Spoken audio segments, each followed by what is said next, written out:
welcome everyone to another broadcast of The Soul of the Everyman on the Artist First Radio Network. All past broadcasts are podcasts. Find them at artistfirst.com. Please send your questions and comments to dj@artistfirst.com. And now, ladies and gentlemen, here they are, Michael and Margaret Lyons. Thank you very much, Z-Man. And I am Michael Lyons. Mm-hmm. And I'm Margaret. And welcome to yet another show in the never-ending cycle of the soul of the everyman. Yes, and it's going to be interesting, I'd say. The incredibly enjoyable, never-ending cycle of the soul of the everyman. All righty. All righty. I can feel we're piling it on thick and deep. Yes, I think you're right. I think it's going to be an interesting show. We are doing a part 2 tonight, based off of our part 1 last week, which if you were unfortunate enough to miss it, you can go back and look at the archives, or listen to the archives, rather.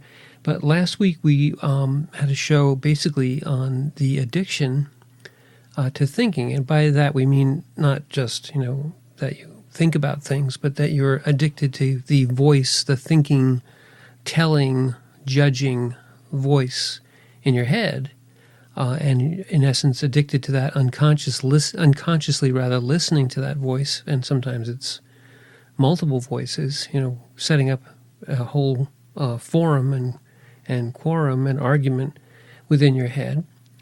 And one of the points we brought up was that thinking voice addiction mimics and even can become as, arguably as destructive in some ways, at least to your awareness, destructive in some ways to your awareness as a physical addiction. It targets, in some ways, in many ways, the same exact pathways.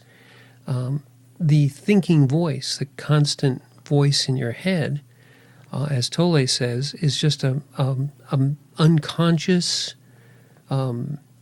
methodology, or an unconscious coping mechanism, which is dealing with the pain, this unconsciousness, this pain of unconsciousness which you're going through. And people, in essence, become addicted to that voice and to the pleasure, to the sort of false pleasure, the dopamine hit that you get from judging or from telling yourself how much better you are than other people and how much they deserve something and how much you don't, and arguing with yourself about what's going on and how it should be and how it isn't as what you would actually like, and therefore living in the unrealized future, never satisfied with the now, or in the regretful past where you're always relitigating past hurts or past grievances with this voice in your head. And as we also mentioned last week, just to recap a little bit, is that people will have whole involved conversations, whole stories, make up whole sort of passion plays in their head, and then what comes out of their mouth is based on all that basically unreality, all that fantasy, and can be jarring and even hurtful and self-destructive, because what you're actually interacting with, the people around you or the situation that you happen to be in, has no relationship and is completely unaware. The people that you're talking to are completely unaware of the cacophony inside your head.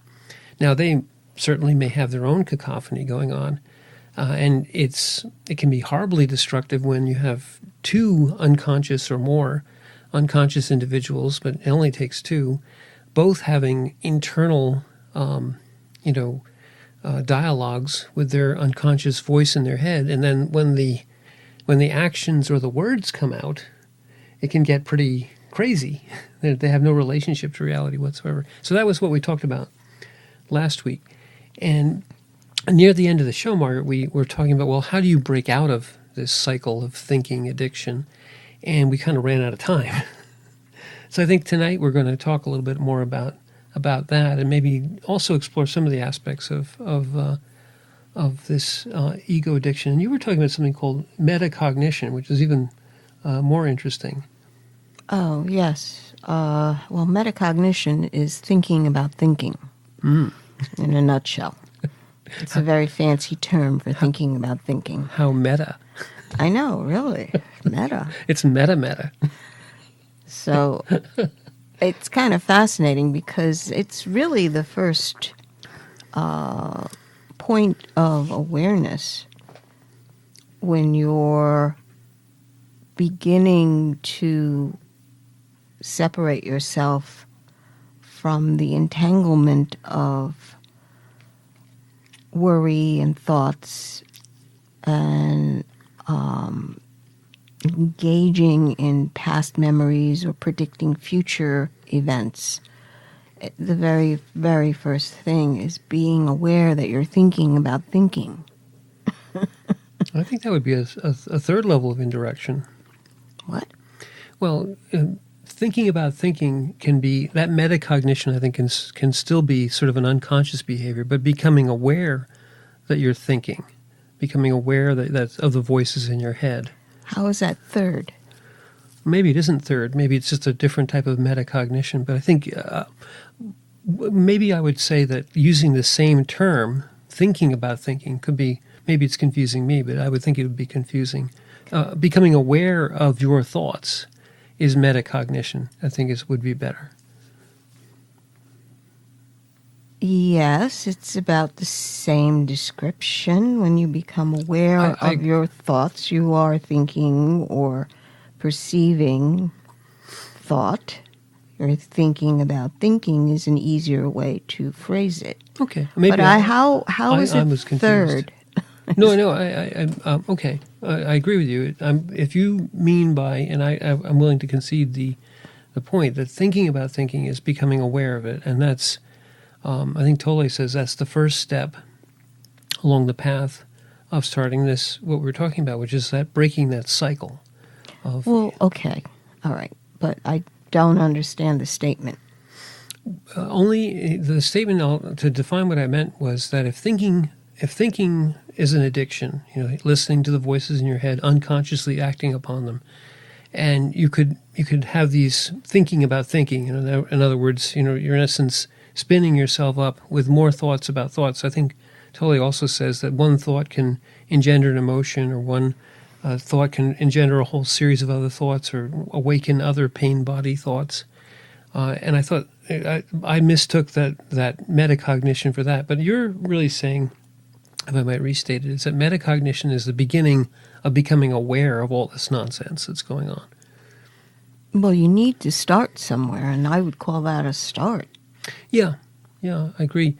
So if we begin with that, if we begin with this sort of the fancy term of metacognition, and call it thinking about thinking or becoming aware of your thoughts, that's sort of the doorway. That's the threshold. Yes, because you've entered into a space that's wide enough to include a perspective of you looking at your thoughts. Before, you were just engaged in the thought. There was no pulling away at that point where you can be completely objective to what is going across the movie screen of your mind and your thought process. No separation. Well, yeah, you're either engaged in it or you're observing it. You can't be both. Right, and in being engaged in it, you're the fish in the water. You don't know that you're thinking about thinking, or that you don't even know that you're just identifying with your thoughts, in essence. Right. So usually the first step is to be able to pull away and begin to experience what it means to have enough space between you and the event that's happening in front of you, or what's happening around you. You don't identify with being a character in the story. You observe almost like you're watching it across a screen and realizing that there is a space and a distance. It doesn't mean that you're anything less, because the problem always arises when you begin to identify with what the events are, what events are happening with you or around you, instead of being able to be in that watching observer mode. So there's the beginning when you start to separate and give yourself space to, and I'm not sure. Let's say I'm not sure what the triggering phenomenon might be. It might be that you just get sick of all the thoughts. You get sick of this constant voice in your head telling you you're wrong, or telling you that you should be this or you should be that. You have to get to the point where you're tired of hearing yourself talk. Mm-hmm. Yeah, that's a great way of putting it. I mean, you're tired of the same story that you keep telling yourself over and over again, as if this is going to explain something, or, give power to that piece that says, no, this is the program that's always going to happen. There's a part of you that sits there and goes, well, no. Doesn't have to be that way.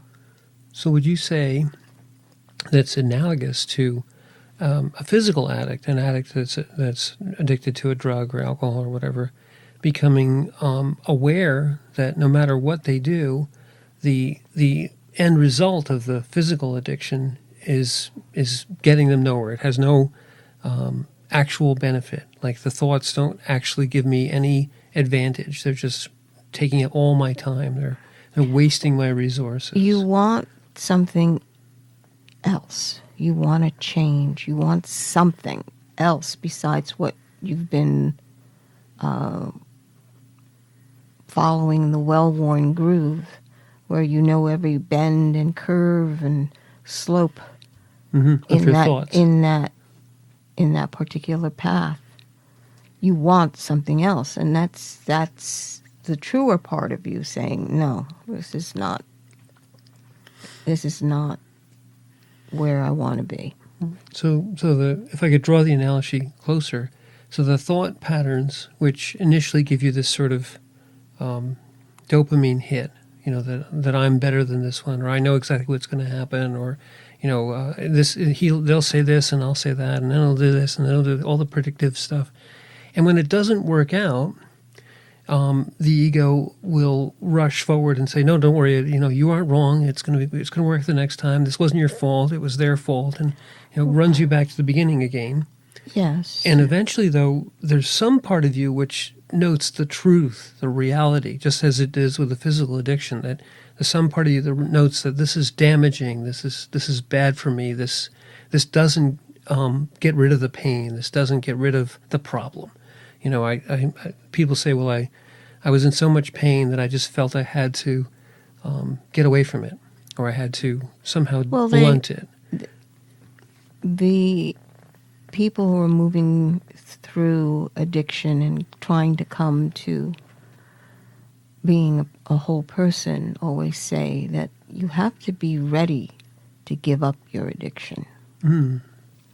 Because a number of them have said, it didn't matter what you said and how logical it may sound, and people, caring people in their lives were trying to get them off this path. But they weren't ready to listen. So that's what I find fascinating is when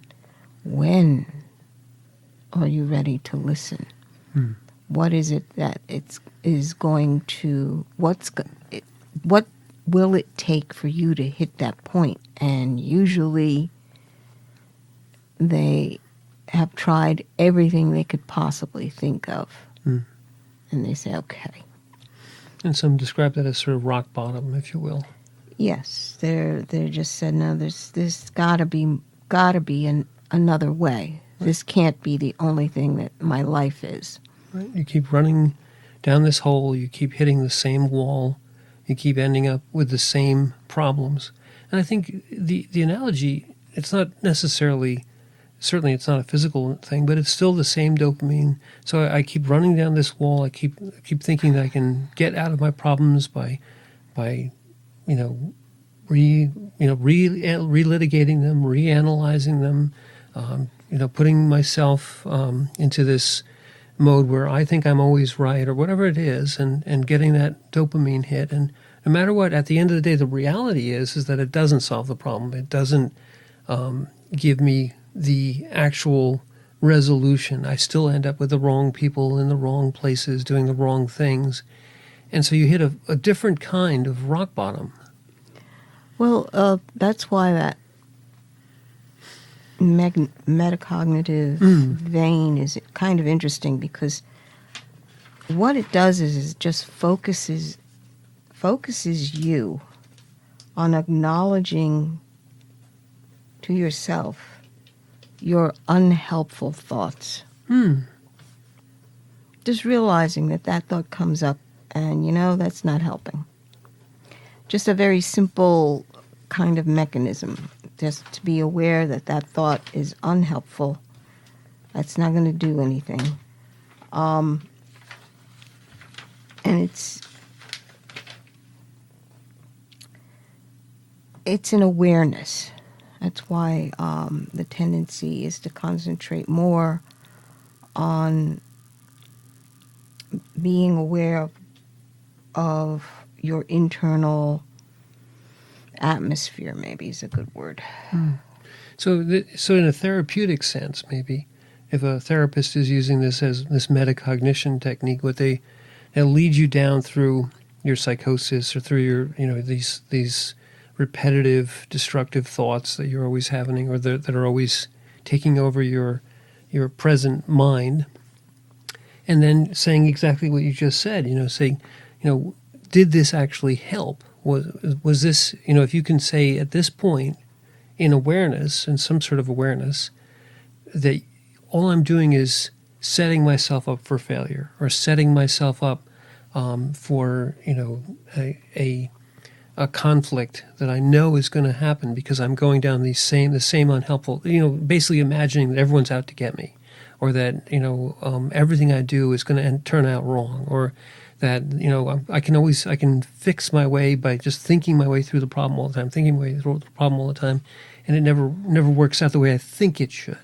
Well, it's understanding that the thinking part of it is not where you need to be. To kind of break that. And there's a lot of internal disciplines that help you try to move past thinking constantly. I mean, you could start off with trying to use thinking to stop your thinking, which is usually what the Socratic questioning is. Yeah. I mean, you could, if you have a discipline, right? With Socratic questioning, it's a discipline. So you could literally say, my discipline is when I come to this point, I stop and I say, what am I, and literally question myself, what am I thinking about right now? Yeah, what your beliefs are and why you're thinking of it. I mean, you're basically going internally to question yourself, which is kind of interesting. And then the other technique, of course, is that to stop thinking completely. Right, and totally would recommend that. But if we stay on the question yourself, in other words, the Socratic method would say, what am I thinking about right now? And then to be brutally honest, you have to, not allow the, the thoughts to lie to your, in essence, no, I'm not thinking about anything right now. No, it's, you have to be disciplined enough to look clearly at your thoughts and say, like you just said, is this a helpful thought? If you're thinking that this one's always out to get me, or every time I come to this corner, this guy is going to, do whatever it is that I know they're going to do it, and I know they're out to get me. I know they're talking bad things about me, and if you sit there and go, okay, is that true? Right. And that's the beauty. That's a great way. This is true. Is this so? Right. The old is this so? So your thoughts, your egoic addiction to this sequence of thoughts, and Margaret mentioned it just a moment ago, this well-worn groove of this going to happen, then this, and then that, and it's all very beautifully mapped out, a channel of despair through your mind, if you will. And once you get into that, it sweeps you away. It has its own momentum. The ego is very comfortable in moving you through these pathways because it gets what it wants. It gets your attention. It gets your energy. And it tries to buy you off with these sort of dopamine hits. You say, see, I told you they were out to get you. Yeah, but they're small little hits is really what it comes down to. That's why it becomes an addiction. Because you need more than just these little hits. Well, right, but the point is at that moment, if you interrupt it with this discipline and ask the Socratic, if you want to do it that way, I think it does work for people. Well, what am I sure. thinking about right now? And then the ego says, well, we're thinking about this because this is going to happen next. And you say, is that so? Is that true? How do you know that? Yeah, you start arguing with the voice that's there. Right. You literally say. Your thought, your poisonous thought says, well, that one looked at me and I know they're thinking bad thoughts about me and I'm going to do this because I know they're going to do that. And if you stop yourself right there because you're already on the train, it's heading out of the station, and you say, wait, hold on, just one. Is that true? Do you know that? Well, of course I know that. Well, how do you know that? And if you then open that space, the doubt is, how do you know that? How could you possibly know that? And if you, with honesty, because you do have to be very honest here, you have to say, well, I don't. And so then you can use that metacognition as, well, then, maybe this is an unhelpful, or at least you might cast some doubt. Let's not act upon what we don't know. Because we get into trouble, right? We go down the path and then we get into trouble. Exactly. Especially when you begin to have an immediate reaction to some statement. Triggering. Yes. And you find yourself doing a whole harangue about something, and people are looking at you like, what is going on? Right. And to be able, and that's an internal discipline. If you can stop, I give you credit, because most people have to go through the entire harangue. Mm-hmm. The whole story's got to come out before you can stop and say, wait a minute. If you can stop in the middle, I give you credit. I really do, because that's the triggering that's happening. That's the firing. That's the dopamine hit. That's the whole cascade effect in your head. Right. And your awareness is much more than that. But for you to begin to see that cascade effect in your head and to be able to stop, very difficult. It's like an addict, a physical addict, knowing that they're staring at whatever their drug of choice is and saying, well, it tells me it wants me to do this. You need this. This is something you absolutely need. You're going to die, right? That's the physical dependency. And if you can stop and with clarity, not go down on the train, stop with clarity and say no. Well, you don't engage. Don't engage. You don't engage in the thought. You observe the thought, but you don't engage it. And it's very difficult to get that space between. Mm-hmm. There's a moment of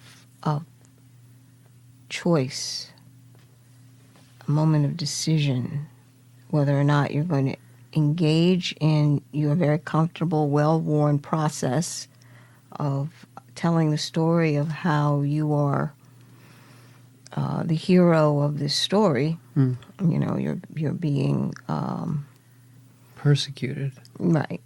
Or you can stop and say, what's actually going on? Right. And truthfully, it takes discipline to be able to stop and say, what is actually going on? This person seems to be having a reaction to something I said. They got triggered. And you look at them and you realize, because when you're in that observation viewpoint, there's a lot that becomes apparent when you're speaking with other people. You begin to see motivations. You begin to see subtleties. You begin to see where their pain actually is. That old phrase of hurt people. Mm-hmm. Yes. It's very true, because in that moment of recall for them, going down that reaction, they are living that moment of pain and giving that pain outward to whoever happens to be the person that they're talking to. And if you are mature enough, you realize that, okay, this is a reaction that you can't take personally because the response is not really aimed at you, even though it seems like it's aimed at you. This response is really aimed at themselves. Well, now but if you're the person who's been triggered, and you said it earlier, just a moment ago, actually, there is this moment of decision for the addict. It's the drug, and do I engage? For the one who's addicted to thoughts and has all these well-worn grooves, which are just very similar to addiction pathways through the brain. Oh, absolutely. There's still, even though it seems almost initially impossible, the trigger and then the decision to engage in the path, there is still there is a moment. That moment. And so the first part of this technique of metacognition is to start to increase that moment. You see the trigger, or you feel the trigger. Somebody says something, and it's usually an emotion will up, fear or anger. It's usually emotion, yes. Because a lot of these, just to talk back a little bit, a lot of these triggers are tied to survival triggers. So usually it's a fear or an anger emotion which rises up. And then that emotion triggers a thought, and it's really, as Margaret just said, a thought cascade. But there's always that momentary decision to engage. So the fear wells up, and the thought starts to trigger, oh, this is going to happen. And the metacognition, the point at which you see that you're about to rage, or you see that you're about to engage, or you see that you're going to fall into this pit of the same actions with the same result at the end, is where you can, again, with awareness and with discipline, ask the question, Socrates, is this true? Yes, I feel triggered, I feel angry, or I feel afraid. And yes, my initial reaction is that I have to defend or I have to attack. And that thought process leaps to mind because the ego's ready there. It's ready, saying, these are the people that did this to you 20 years ago, and they're here again to do the same thing to you, and da-da-da-da. And you have to almost put like a circuit breaker in. Give yourself the second or the moment and stop the falling into the pathway. That's the difficult portion of this. But it's like every addict. When the drug is offered or it's there, you feel you absolutely have to have it. The only thing that stops them is that discipline. Well, usually when it's a physical addiction, you need another presence there to bring you back to the moment. Because when you're in that addiction, you're in your body and all you know is the craving. Mm-hmm. But to be pulled back into the moment, it's again bringing your focus to something else. So in other words, not necessarily the craving, but another part of the body. Breathing. Mm-hmm.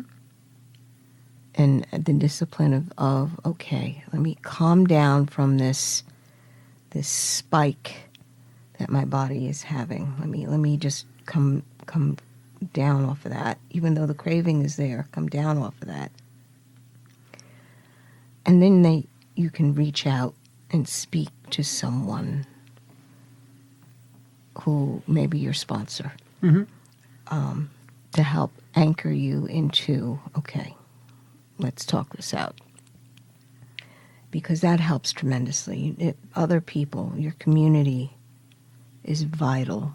Your connection is vital because that connection creates a space within yourself so that you can begin to observe And it's something that's got to get developed.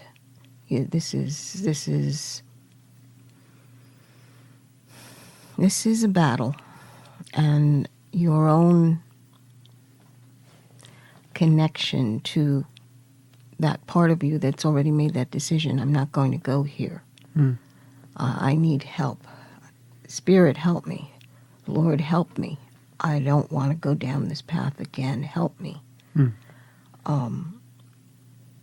And then you can reach out and help for help.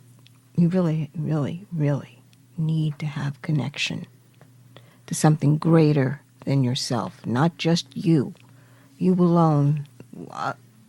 Fighting against a physical illness like this, it can't be done. You need help. It's the analogy I always give. Well, it's the definition.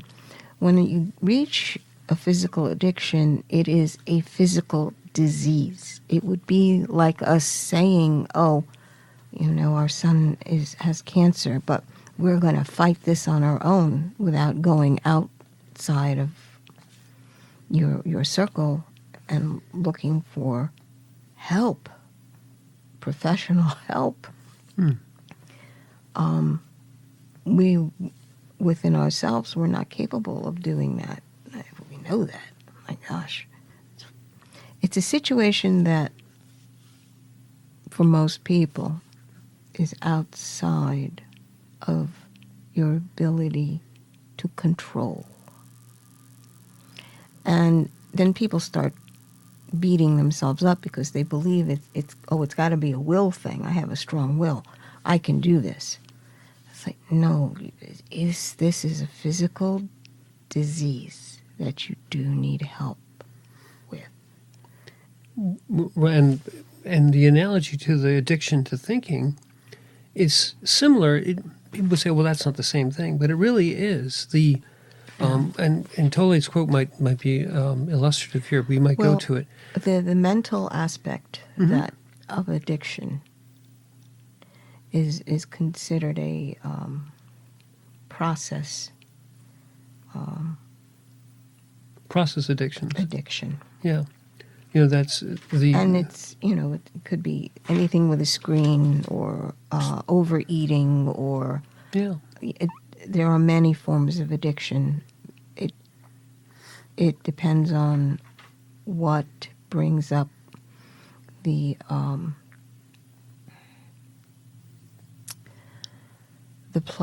pleasure centers. Yeah, the dopamine hit. What will bring on your dopamine hit?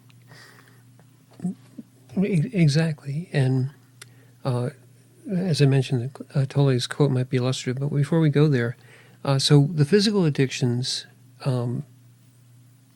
hit the same pathways, and I think what you just mentioned is very important for both the physical and the process addictions, and even the one that everyone accepts, this addiction to your own internal voice.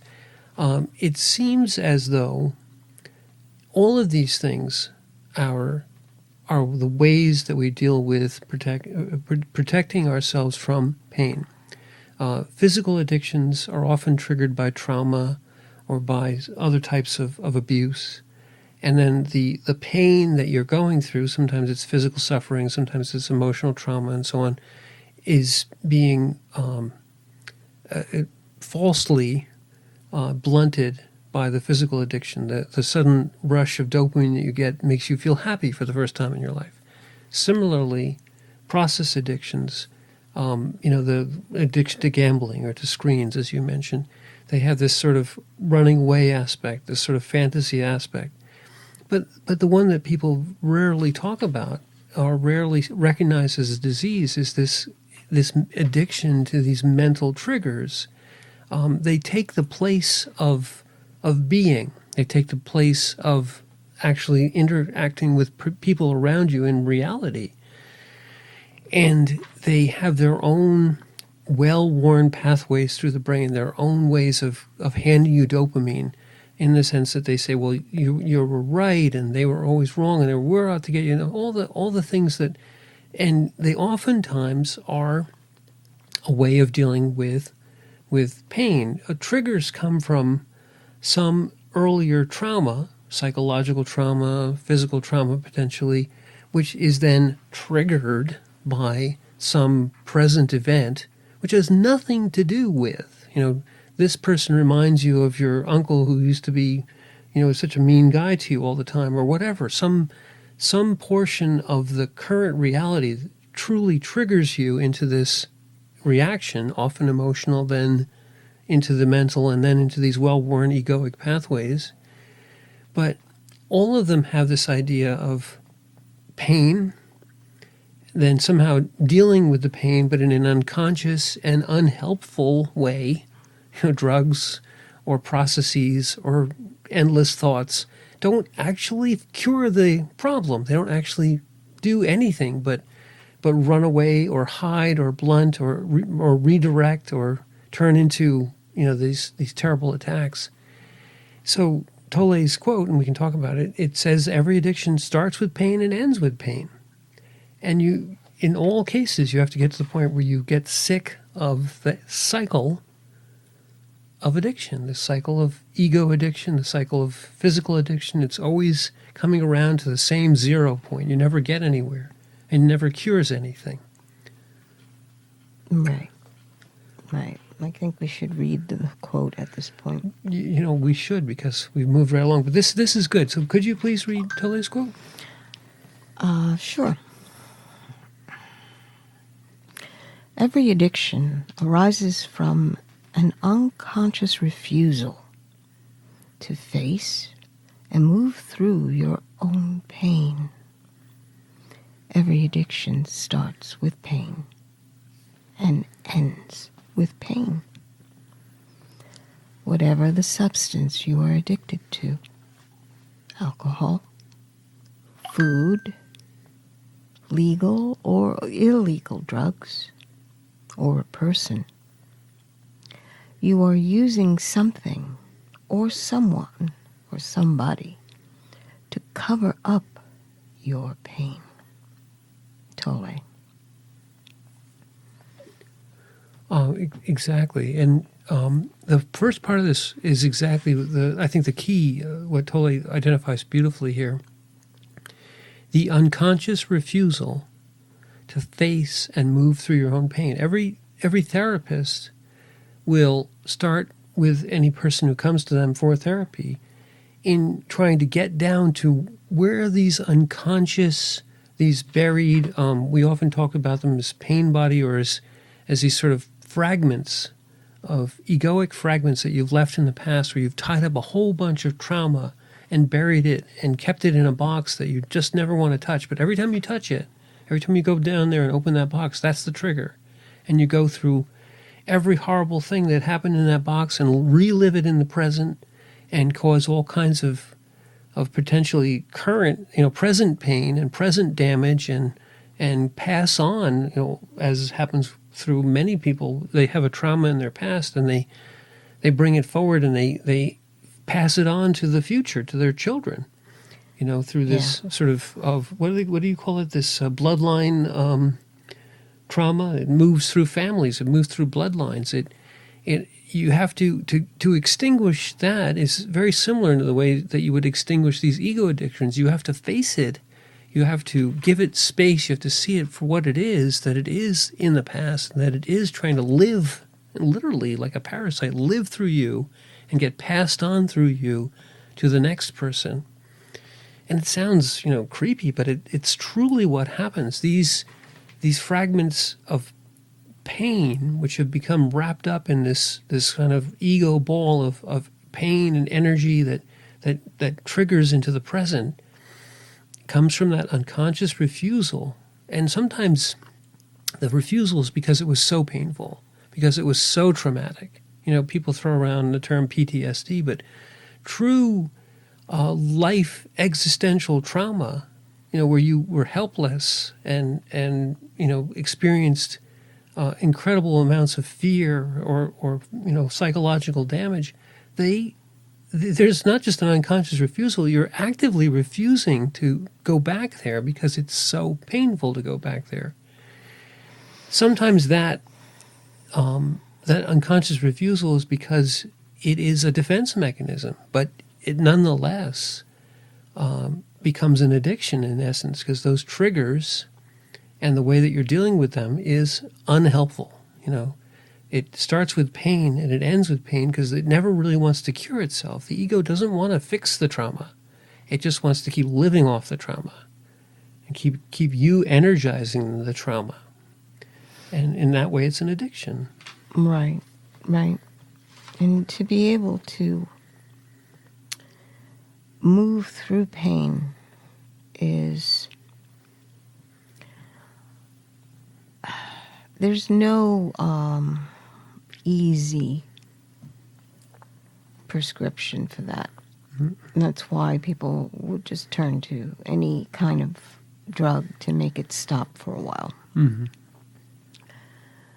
But when you're in this kind of trauma, it's again, you need connection with another person, another being that can hold space for you to get through it. And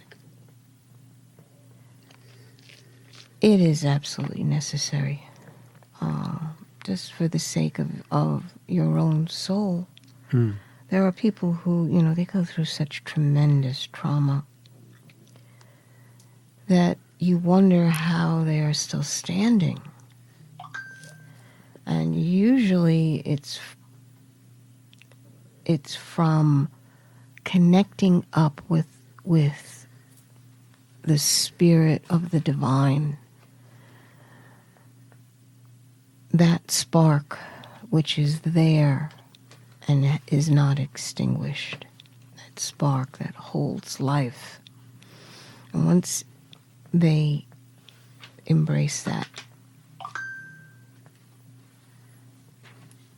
it's difficult to even describe, because they're something greater than yourself is able to hold you after you've been shattered into so many pieces. I mean, something really horrible happened where the pain was, there's no words in English that can describe that kind of pain. So it forces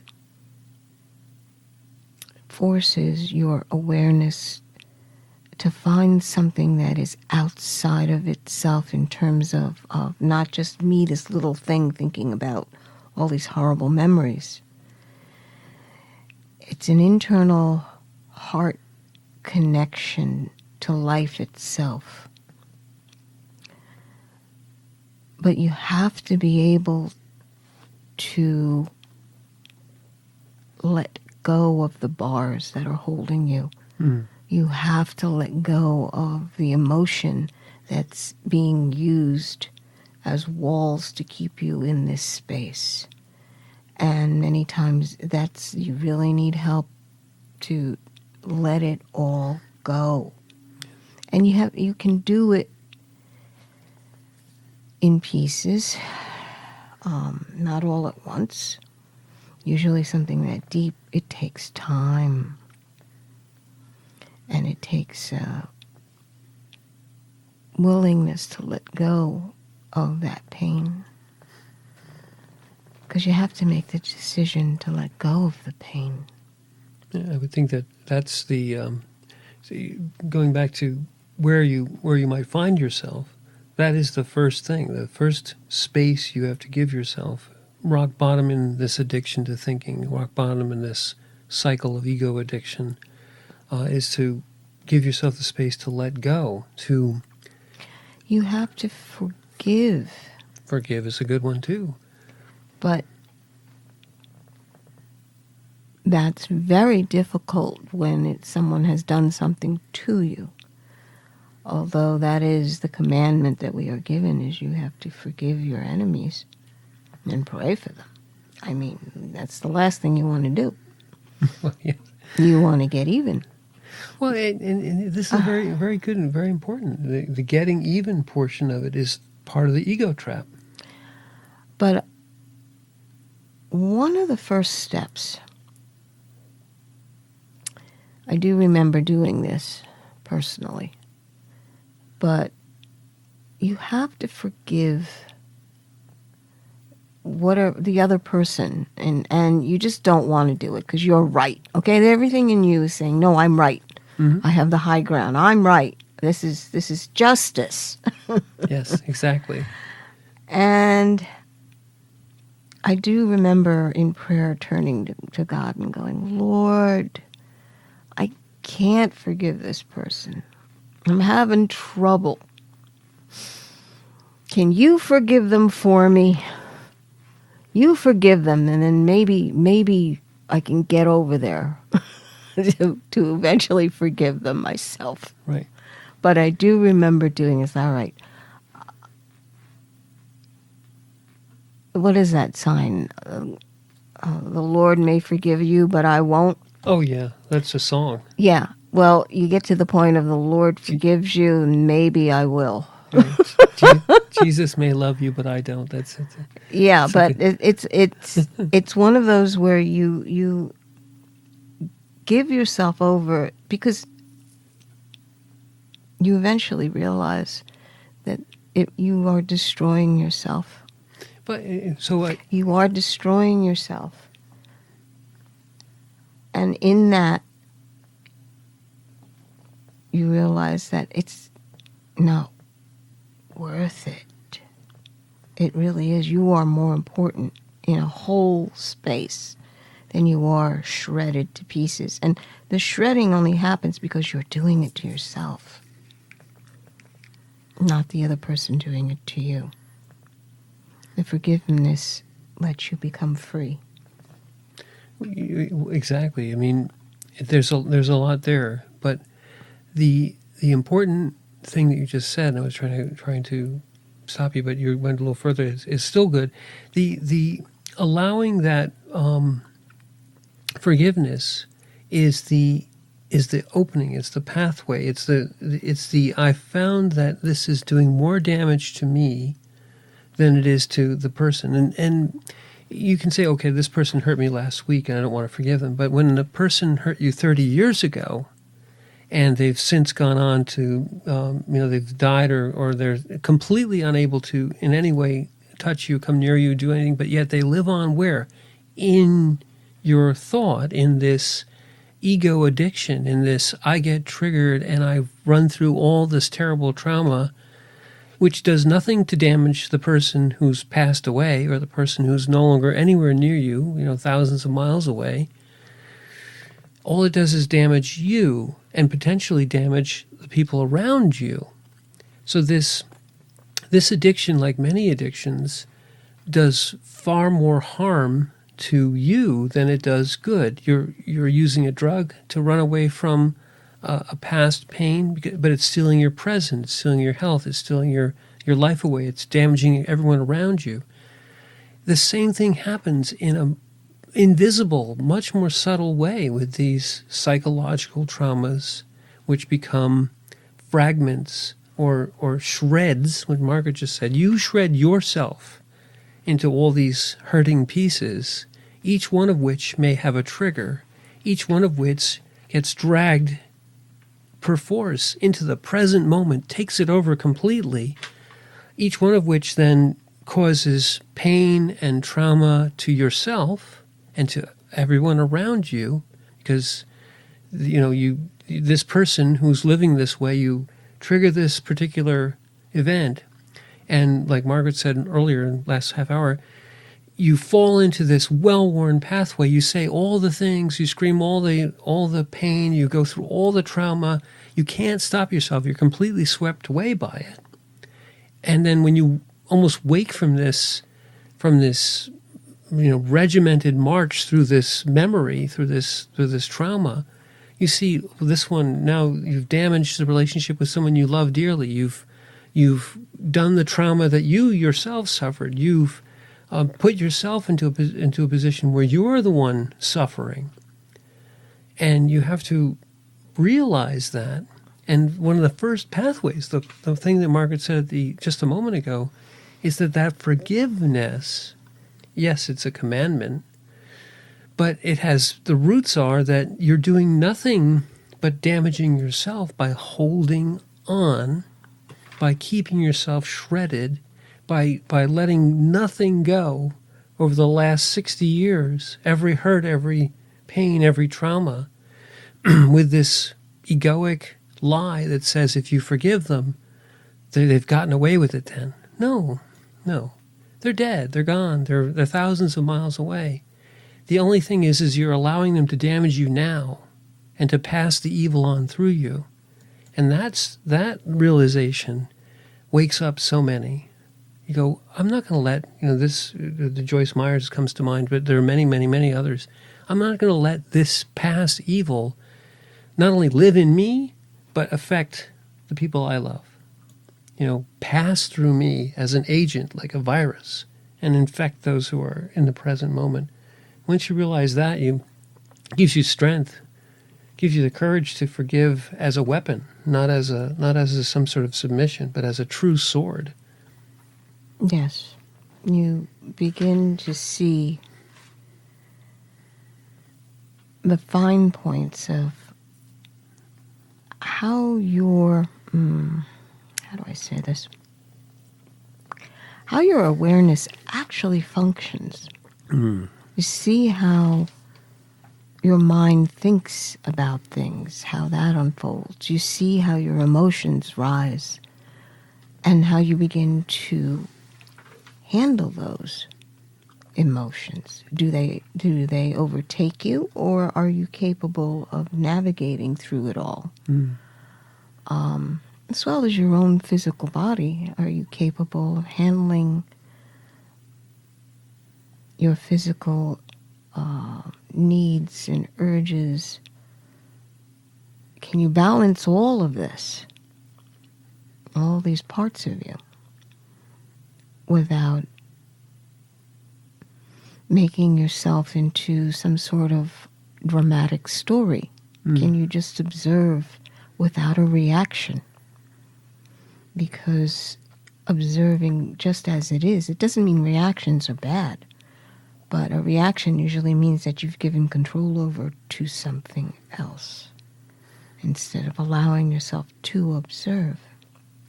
I think one of the things you guys were doing years ago, teaching the kids to give themselves space to observe an emotion, or space to observe, in that case, a very minor thing, a minor trauma, but the habit, the skill of learning to give your emotions space, to learn to give your I want this and I don't want that some space, and then just to observe it. Yes, you feel. I mean, that's the language that you use with children, but it's just as applicable to adults in the throes of addictive trauma, addictive thought trauma.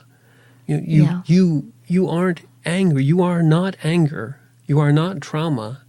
You feel angry. You feel afraid.